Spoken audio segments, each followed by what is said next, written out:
Tüm organlarımızın bir işlevi vardır. Bu yüzden de görevleri büyüktür. Peki kalp? Kalbin yeri ayrıdır.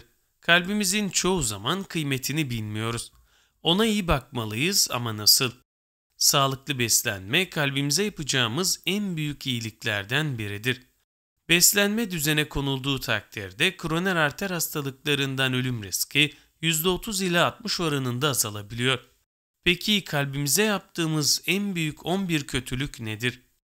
Altunizade Hastanesi kardiyoloji uzmanı Profesör Doktor Sinan Dağdelen kalbimize verdiğimiz 11 zararı şöyle sıraladı. 1. Geç kalkıp geç kahvaltı etmek. 2. Acıkmadan yemek. 3. Yatmadan önce yemek. 4. Kötü beslenmek. 5. Sürekli oturmak ve hareketsiz kalmak. 6. Spor yapmamak. 7. Sürekli aşırı strese maruz kalmak. 8. Yağ dokusu artışıyla kilo almak. 9. Alkol tüketmek. 10. Sigara içmek. 11. Kalbimizi bir şikayet oluncaya kadar hiç aklımıza getirmemek.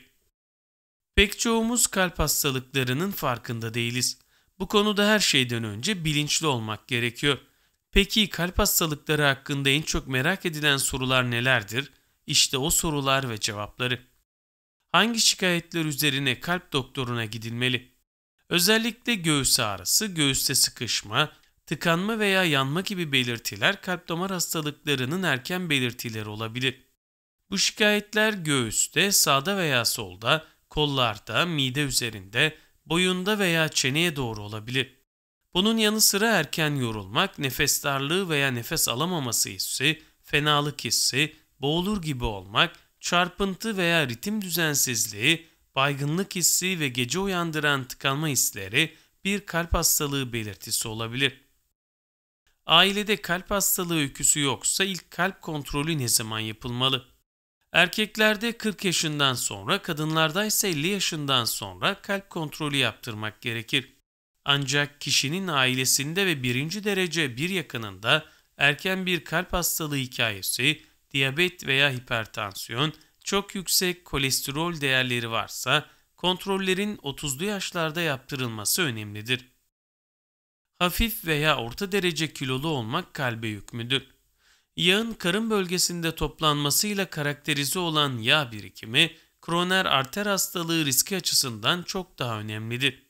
Bu nedenle kitle endeksi kilo bölü metre olarak tanımlanan boyun karesi ile ölüm arasında doğrusal bir ilişki vardır. Beden kitle endeksinin 25 kilogram bölü metrekare altında olması normal kabul edilir. 25 ile 30 kilogram bölü metrekare arası kilo fazlalığı, 30 kilogram bölü metrekare üzeri ise obezite kabul edilir. Artmış bel kalça oranı yani abdominal obezite, koroner arter hastalığı riskini özellikle artırır. Erkeklerde 0,9, kadınlarda 0,8 altındaki bel ve kalça oranı normal kabul edilir. Sağlıklı bir kişinin kalp kontrolleri ne sıklıkla ve nasıl yapılmalı?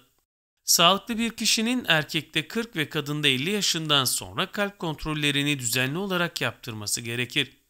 Bu kontroller düşük riskli kişilerde her 2 yılda bir, yüksek riskli kişilerde ise her yıl yapılmalıdır. Çünkü bir önceki veriler artık geçmişte kalmıştır ve bu süre zarfında metabolizma değişebilir ve bazı hastalıklar başlayabilir. Ailesinde kalp hastalığı olan bir kişi ne sıklıkla kontrole gitmeli ve hangi testten geçmelidir? Birinci derece bir yakınında kalp damar hastalığı olan kişiler 30 yaşından itibaren ilk kontrollerini yaptırmalıdır. Kardiyak risk oranları gözden geçirilmeli ve riski yükselten fiziksel, diyetsel yaşam alışkanlıkları ile ilişkili veya kan tahlilleri ile ilgili bozukluklar için erkenden tedbir alınmalıdır.